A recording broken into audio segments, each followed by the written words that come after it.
দেখো এইটা আমি ক্যালকাটা ইউনিভার্সিটির সিলেবাস দেখাচ্ছি। দেখো এটা ইউনিভার্সিটি অফ ক্যালকাটার সিলেবাস, ক্যালকাটা ইউনিভার্সিটির সিবিসিএস যে syllabus, choice based credit system, সেই সিলেবাসটা দেখাচ্ছি। দেখো বিকম অনার্স অ্যান্ড জেনারেল বলা আছে, তো বিকম অনার্সটা প্রথম দেখো। এর মধ্যে কি আছে, ফার্স্ট সেমিস্টারের সিলেবাস, মানে ইয়ার 1 সেমিস্টার 1, প্রথম যখন ভর্তি হলে এইটা 500 নম্বরের পেপার। English, micro economics, statistics, business law, principles of management, financial accounting 1। Semester 2তে হচ্ছে E commerce, business communication, company law, marketing management, human resource management, এই দুটো মিলে একটা পেপার। কস্ট ম্যানেজমেন্ট 1, মানে cost and management accounting 1। Semester 3 second year হয়ে গেল, সেমিস্টার 3 যখন যাচ্ছি, মানে তৃতীয় 6 মাস। সেমিস্টার 3 ইঞ্জিনিয়ারিং ইত্যাদিতে তো আগেই ছিল, কমার্স বা নর্মাল জেনারেল স্টাডিজ ক্ষেত্রে এগুলো পরবর্তীকালে এসছে সেমিস্টার সিস্টেমটা। IT, application, business math, financial accounting 2, Indian financial system, এইভাবে সেমিস্টার 3তে পেপার আছে 4টে। সেমিস্টার 4-এ এইভাবে দেখতে পাচ্ছ 4টে পেপার আছে, micro economics, Indian economy, entrepreneurship development, business ethics, taxation 1, cost management accounting 2। ইয়ার 3 semester 5, audit, taxation 2, economics, advanced business math, corporate accounting, এগুলো হলো semester 5। Semester 6-এ গিয়ে এবার তুমি দেখো, মানে ইয়ার 3 লাস্ট সেমিস্টার আর কি, ফাইনাল সেমিস্টার যেটা বলে, থার্ড ইয়ার যখন পড়ছো, এনভায়রনমেন্টাল স্টাডিজ একটা পেপার আছে, তার একটা প্রজেক্ট ইত্যাদি করতে হয়। Computerised accounting and e filing of tax Returns একটা পেপার করা হয়েছে। এর মধ্যে দিয়ে তোমরা ট্যাক্স রিটার্নের ফাইলিং করতে শিখবে, ডাইরেক্ট ট্যাক্সের। এটা সিইউতে আছে, খুব ভালো জিনিস ইন্ট্রোডিউস করেছে। প্রজেক্ট ওয়ার্ক, এই প্রজেক্টটা একটু অন্যরকম, কমার্স রিলেটেড একটা প্রজেক্ট হয়, সেই প্রজেক্ট করতে হয়, প্রজেক্ট ওয়ার্ক, তার উপর ভাইবা হয়। Financial reporting, financial statement analysis, এই পেপারটা অনেকটা তুমি ম্যানেজমেন্ট অ্যাকাউন্টিং বলে যে পেপার থাকে সেই জাতীয়, এবং ফিনান্সিয়াল রিপোর্টিংয়ের মধ্যে অ্যাকাউন্টসেরও কিছু পার্ট আছে। ফিনান্সিয়াল ম্যানেজমেন্ট, এই পেপারগুলো হলো 500 নম্বর হয়ে আবার 6 সেমিস্টার শেষ হলো। তাহলে এইটা হচ্ছে অনার্স। আর জেনারেলেরও কিন্তু সিমিলার পেপার আছে, আমি জেনারেলটাতে আর যাচ্ছি না এই মুহূর্তে, অনেকগুলো, আমি 6টা ইউনিভার্সিটি দেখাবো, তো এই পেপারগুলো ডিটেলিংয়ের প্রত্যেকটা যাচ্ছি না, তুমি একটু জাস্ট সাবজেক্ট নেমগুলো দেখো। এবার ধরো বর্ধমান ইউনিভার্সিটি দেখাচ্ছি, university of Bardhaman, 3 year honours CBCS, এটা 2020-21 থেকে নতুন সিলেবাস চালু হয়েছে। প্রথমটা বর্ধমান ইউনিভার্সিটিতে 17-18 সিলেবাস ছিল, প্রথম ব্যাচ 17 সালে ঢুকেছিল সিবিসিএসের, মানে সেমিস্টার সিস্টেমের। 20 সাল থেকে যারা ঢুকেছে, যারা নতুন সিলেবাসে আবার ঢুকেছে, সিলেবাসটা আরও মডারেট করে দেওয়া হয়েছে। দেখো বিকম অনার্সের সিলেবাস সেমিস্টার 1 কীরকম করা হয়েছে। অ্যাকাউন্টিং ফাইন্যান্স গ্রুপ আর কি, স্টুডেন্টরা অ্যাকাউন্টিং ফাইন্যান্স গ্রুপ বলা হয় এটা, মানে এই সাবজেক্টগুলোতে। অ্যাকাউন্টিং ফাইন্যান্স রিলেটেড পেপার হচ্ছে দেখো, environmental studies, financial accounting 1, business management, এটাই ক্যালকাটায় ছিল, principles of management, business math. তারপর দেখো communicative English or modern Indian language, এটা সেমিস্টার 2তে আছে। Cost accounting 1, business law, business stat. Third semester computer application in business, cost accounting 2, financial accounting 2, ওখানেও তাই ছিল। E commerce, principles of economics, আলাদা আলাদা কোড দেখতে পাচ্ছ, এই কোডগুলো একটা পেপার নেচার অনুযায়ী করা হয়েছে, সেগুলো নিয়ে এখনই কনসেন্ট্রেট করার দরকার নেই। Semester 4 Indian economy, financial accounting 3, marketing management and human resource management, entrepreneurship, corporate law. Semester 5 taxation, audit, management accounting, fundamentals of banking and insurance, এইটা এই দুটোর মধ্যে যে কোনো একটা, ম্যানেজমেন্ট অ্যাকাউন্টিং বা এইটা, any one of the following, এই দুটোর মধ্যে যে কোনো একটা, ইন্ডিয়ান ফিনান্সিয়াল সিস্টেম বা অ্যাডভার্টাইজিং। এবার কলেজ ভিত্তিতে সাধারণত দেখা যায় যে একটা করে পেপার অফার করা হয়, সেটা ডিপেন্ড করছে কলেজে ইনফ্রাস্ট্রাকচার, ফ্যাকাল্টি স্ট্রেংথ ইত্যাদির উপরে। Semester 6 final semester, fundamentals of financial management, ওখানেও ছিল দেখো সিইউতে financial management. Taxation 2, fundamentals of investment বা ট্যাক্স প্রসিজিয়ার অ্যান্ড ম্যানেজমেন্ট, এই দুটোর মধ্যে যে কোনো একটা, এই দুটোর মধ্যে আবার যে কোনো একটা, ইন্টারন্যাশনাল বিজনেস বা প্রজেক্ট ওয়ার্ক। হয়ে গেল বর্ধমান ইউনিভার্সিটি অনার্স, ঠিক আছে। এবার আমি আসছি দেখো বিদ্যাসাগর ইউনিভার্সিটি, আমি নর্থ বেঙ্গল কল্যাণী স্টেট ইউনিভার্সিটিও দেখাবো। বিদ্যাসাগর ইউনিভার্সিটি দেখো, বিদ্যাসাগর ইউনিভার্সিটিতে 18 সাল থেকে প্রথম এই ব্যাচ চালু হয়। অনার্সের সিলেবাস দেখো, ফিনান্সিয়াল অ্যাকাউন্টিং, তার আবার একটা প্র্যাকটিক্যাল পার্ট আছে, সেটা ছেড়ে দিলাম, মানে ফিনান্সিয়াল অ্যাকাউন্টিং পেপারই আছে। Business law, micro economics, language. তারপর হচ্ছে সেমিস্টার 1 হয়ে গেল টোটাল, নাম্বার হচ্ছে দেখো 275 নম্বর, আর ক্রেডিট সেটা নিয়ে এখনই মাথা ঘামাচ্ছি না। সেমিস্টার 2 কর্পোরেট অ্যাকাউন্টিং, একটু ছোট লাগছে লেখাটা নাকি, একটু বড় করে দিই। সেমিস্টার 2 হচ্ছে corporate accounting, corporate law, macro economics, EVS মানে এনভায়রনমেন্টাল স্টাডিজ। কোথাও যেটা সেমিস্টার 3-তে আছে, কোথাও 2-তে আছে, কোথাও যেটা 2-তে আছে অন্য জায়গায় সেটা 5-এ আছে, এইটাই। Human resource management, income tax law and practice, তার আবার প্র্যাকটিক্যাল একটা অ্যাসপেক্ট আছে, management account, management principles and applications, business stat, তার প্র্যাকটিক্যাল, আর ই কমার্স। সেমিস্টার 3 টোটাল হলো এটা। সেমিস্টার 4 আইলাম কস্ট অ্যাকাউন্টিং, বিজনেস ম্যাথ, তার practical, computer application in business, তার প্র্যাকটিক্যাল, ইন্ডিয়ান ইকোনমি, এন্টারপ্রেনারশিপ আর পার্সোনাল সেলিং অ্যান্ড সেলসম্যানশিপ মানে যে কোনো একটা। এইভাবে তুমি সেমিস্টার 5-এ দেখো প্রিন্সিপালস অফ মার্কেটিং, মানে এখানে মার্কেটিং এইচআর আলাদা আলাদা paper, fundamentals of financial management, মানে ওখানে 6 সেমিস্টার ওই দুটো ইউনিভার্সিটি দেখলে, এখানে দেখছো 5th সেমিস্টারে আছে। এছাড়া দুটো পেপারের মধ্যে একটা দুটো পেপার আছে, সেগুলো ডিএসসি পেপার, দেখাচ্ছি পরের পাতায়। মানে ডিসিপ্লিন স্পেসিফিক ইলেকটিভ ফুল ফর্মটা হচ্ছে। Semester 6 audit, indirect tax law, আবার এই দুখানা চয়েসের ব্যাপার আছে, মানে ডিএসসি 1-2 থেকে একটা, ডিএসসি 3-4 থেকে একটা। এবার ডিএসসি পেপারে দেখো লিস্টগুলো কোর্স এক জায়গায় করে দিয়েছে, মানে সিসি যেগুলো পেপার বলা হচ্ছে। আর ডিএসসিটা হচ্ছে এই পেপারগুলোর মধ্যে থেকে, ডিএসসি 3-4 মানে এইগুলোর মধ্যে থেকে সিলেকশন। মোটামুটি দেখতে হবে এখানে ওই প্রজেক্ট ওয়ার্ক আছে একটা, business tax procedure and management আছে, এই ধরনের পেপারগুলো এখানে দেওয়া আছে। এবার একটা কথা বলে দিই, যেটা ক্যালকাটা ইউনিভার্সিটি বলার সময় আমি বলতে পারতাম, সেটা হচ্ছে যে ক্যালকাটা ইউনিভার্সিটিতে একমাত্র এখনও অবধি আমার নলেজে যতটা ওয়েস্ট বেঙ্গলে, সেটা হচ্ছে যে এমসিকিউ সিস্টেম ফলো হয় অনেক কটা পেপারে, মানে আদার দ্যান কিছু papers like accountancy, taxation, costing ইত্যাদি, এই ধরনের পেপারগুলো ছাড়া বাকি সব পেপারে ক্যালকাটা ইউনিভার্সিটিতে এমসিকিউ কোয়েশ্চেন্স হয়। 1 নম্বর 2 নম্বরের মাল্টিপল চয়েস কোয়েশ্চেন্স দেয়, 4টের মধ্যে একটা অপশানকে টিক দিতে হয়, মানে গোল করতে হয়, ওই ওএমআর শিটে হয়, এবং সেটা কম্পিউটারাইজ চেকিং হয়। তার মানে সেটা খুব তাড়াতাড়ি যাতে ইভ্যালুয়েশন করা যায় এবং অবজেক্টিভ ইভ্যালুয়েশন হয়, তার জন্য এটা করা হয়েছে। রেজাল্ট ওই জন্য সাধারণভাবে দেখা যায় ক্যালকাটা ইউনিভার্সিটিতে রেজাল্ট একটু তাড়াতাড়ি বেরোয়, মানে 45 ডেজ 50 ডেজের মধ্যে রেজাল্ট বেরিয়ে যায় পরীক্ষা হওয়ার পর। অন্যান্য ইউনিভার্সিটিতে একটু বেশি সময় লাগে, কারণ অন্যান্য ইউনিভার্সিটিতে এখনও অবধি, আমি সব ইউনিভার্সিটির সবটা জেনে বসে নেই, আমি মোটামুটিভাবে আমার আইডিয়া অনুযায়ী বলছি যে যেহেতু সাবজেক্টিভ ইভ্যালুয়েশন হয়, মানে কোয়েশ্চেনগুলো নর্মাল কোয়েশ্চেন হয়, 2 নম্বর 5 নম্বর 10 নম্বর ইত্যাদি কোয়েশ্চেন অন্যান্য ইউনিভার্সিটিতে, মানে লেখা পরীক্ষা হয়, ওরম এমসিকিউ নয়। সেই জন্য অন্যান্য ইউনিভার্সিটিতে সাধারণভাবে ইভ্যালুয়েশন একটু বেশি সময় লাগে।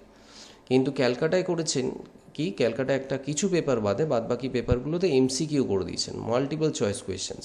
তাহলে মাল্টিপল চয়েস কোয়েশ্চেন্সে তাড়াতাড়ি ইভ্যালুয়েশনটা করে দেওয়া সম্ভব।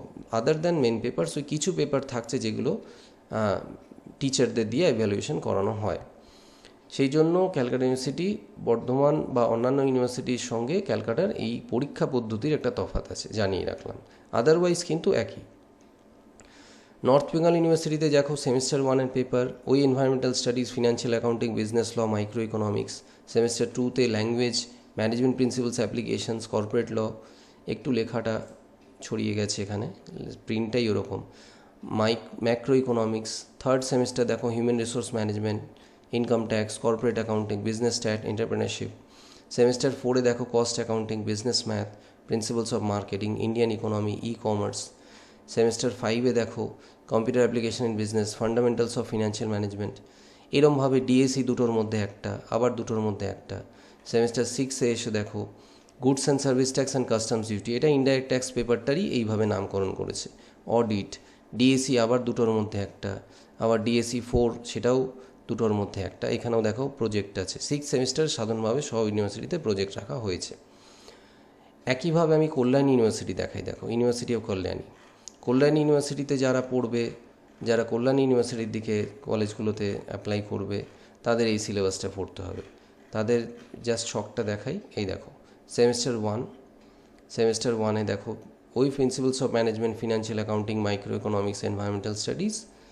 সেমিস্টার 2-তে marketing, management, business law, business math, stat, modern Indian language. Semester 3-তে financial accounting two income tax, human resource management, macro economics, E commerce, computer applications business, personal selling, salesmanship. হ্যাঁ, এবার এই দুটোর মধ্যে যে কোনো একটা।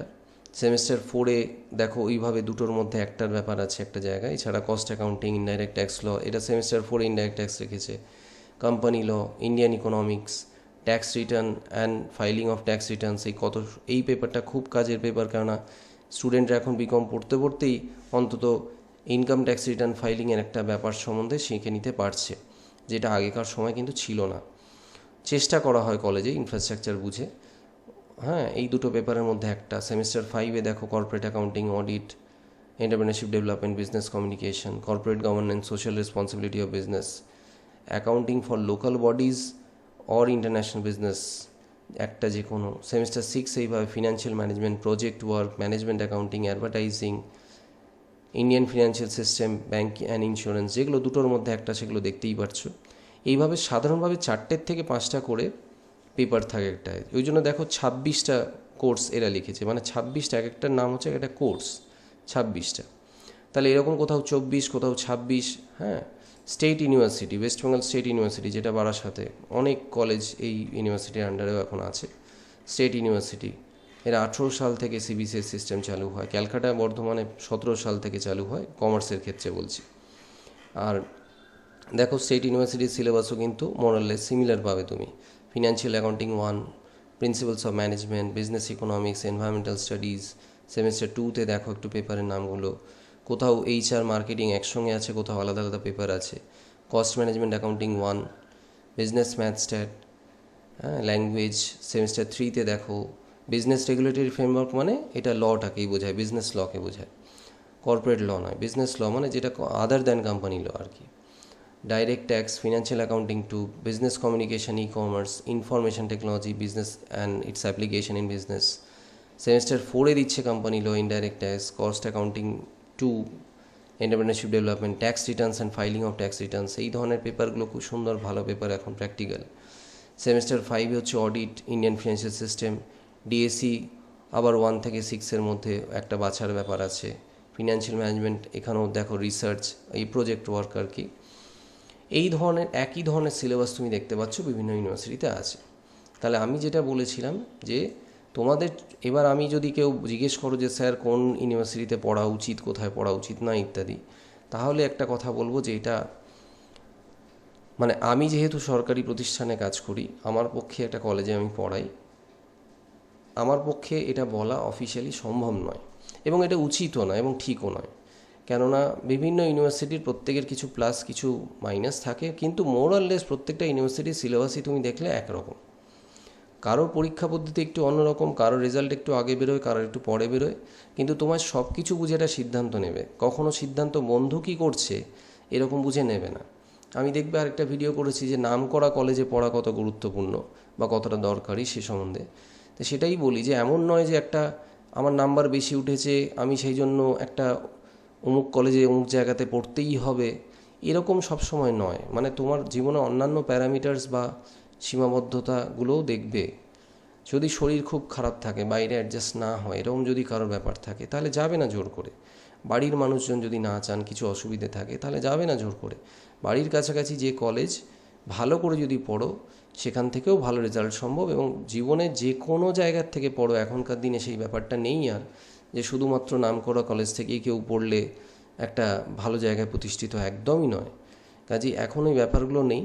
তবে হ্যাঁ, যেটা বলবো, যেখানেই পড়ো নিজে সিনসিয়ারলি পড়ো, ভালো গ্রুপের সঙ্গে থাকবে। ভালো গ্রুপ মানে আমি বলছি না সব ছাত্র বা বন্ধুদের ছেড়ে দাও যারা রেজাল্ট খারাপ করেছে।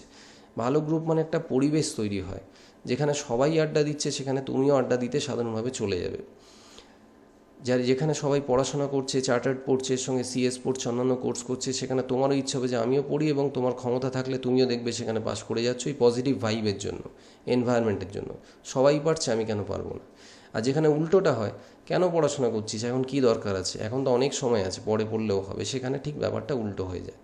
তাহলে সেই জন্য এনভায়রনমেন্টটা খুব ইম্পর্ট্যান্ট, ওইটাকে ইগনোর করা ঠিক নয়।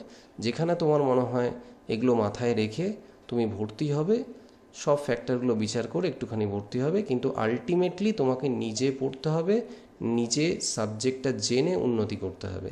যেখানেই পড়ো আমি উইশ করব, গুড উইশেস থাকলো, এবং আমি চাইবো যে প্রত্যেকে ভালো করে সাবজেক্ট শেখো, সাবজেক্টটাকে ভালোবাসো।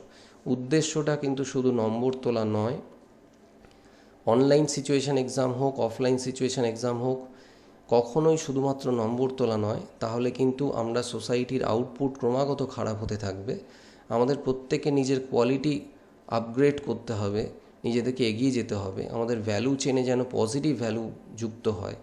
আমরা বাবা মায়ের জন্য পড়ি না, আমরা অন্য কারোর জন্য পড়ি না, মাস্টারমশাইয়ের জন্য পড়ি না, আমরা পড়ি নিজের জন্য। কাজেই নিজের যদি তাগিদ না থাকে, বলে বলে কিন্তু হয় না। কাজেই পড়তে নিজেকে হবে। এই সুযোগ যখন পাচ্ছ পড়াশোনা করার, সেই সুযোগটার জন্য সোসাইটিতে এখন অনেক রকম সুযোগ সুবিধা দেওয়া হয়।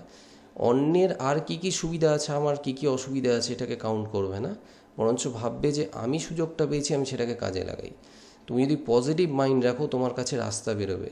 তুমি যদি ক্রমাগত নেগেটিভ মাইন্ড রাখো, বা কেন শক্ত, কি শক্ত, পারছি না, আমি এই কারণে পারলাম না, ওর তো সব কিছু ছিল তাই পারলো, এরকম যদি চিন্তা হয়, তাহলে দেখবে তোমার ভালো করাটা মুশকিল। তাহলে নিজেকে আপগ্রেড করো, যাতে সম্মানের সঙ্গে বেরিয়ে, সম্মানের সঙ্গে যে ফিল্ড অফ ওয়ার্কেই কাজ করতে চাও সেখানে যেন করতে পারো। কাজের সময় গিয়ে হাঁটু কাঁপলে তখন বুঝতে হবে যে আমি কিন্তু পড়াশোনাটা ঠিক করে করিনি, তখন কিন্তু আর এটা রিটেক করার অপশান থাকে না। তাই লাইফে খুব ইম্পর্ট্যান্ট ফেজ হচ্ছে 11 থেকে গ্র্যাজুয়েশন, ভীষণ ইম্পর্ট্যান্ট ফেজ। কেন এটাই মোটামুটি ডিসাইড করে দেয় তুমি পরে কোন দিকে যাবে। ক্লিয়ার? শুধুমাত্র চাকরি পাওয়ার উদ্দেশ্য নয়, ভালো নাম্বার পাওয়ার উদ্দেশ্যে নয়, চাকরি করাটাই জীবনে টার্গেট হবে এরকম নয়, আমি আন্দোলন করব, ভাঙচুর করব, না হলে না পেলে, এটাও নয়। আমরা নিজেকে আপগ্রেড করব, যাতে আমরা নিজেদের ফিল্ডেই, কমার্সে অন্তত সেই স্কোপটা আছে, মাথায় রাখবে। তুমি ট্যাক্স প্র্যাকটিস করতে পারো, তুমি অনেক রকম কাজ করতে পারো, যে কাজগুলো কিন্তু করে তুমি নিজেও নিজের রোজগার করতে পারবে এবং অন্যকেও রোজগার দিতে পারবে এবং সসম্মানে করতে পারবে। কাজে আমরা যেন শুধু জব সিকার্স না হই, আমরা যেন জব প্রোভাইডার্সও হতে পারি। এন্টারপ্রেনারশিপ ডেভেলপমেন্ট ওই জন্য সাবজেক্টটা আনা হয়েছে, যাতে আমরা কিন্তু বিজনেসের অ্যাঙ্গেল থেকেও ভাবি জিনিসটাকে। আমরা কিন্তু শুধু চাকরি পাবো, চাকরি করব, এই অ্যাঙ্গেল থেকে না ভাবি। যার যেরকম ক্যাপাবিলিটি আছে সে চেষ্টা করো, একটু ডিফারেন্টলি থিঙ্ক করার চেষ্টা করো, একটু নতুনভাবে পড়ার চেষ্টা করো, সাবজেক্টটাকে ভালোবাসার চেষ্টা করো। ভিতটা যদি ঠিক থাকে, তখন দেখবে তুমি অনেক রাস্তা বেরোবে। আর positive attitude. Clear? All the best for your future.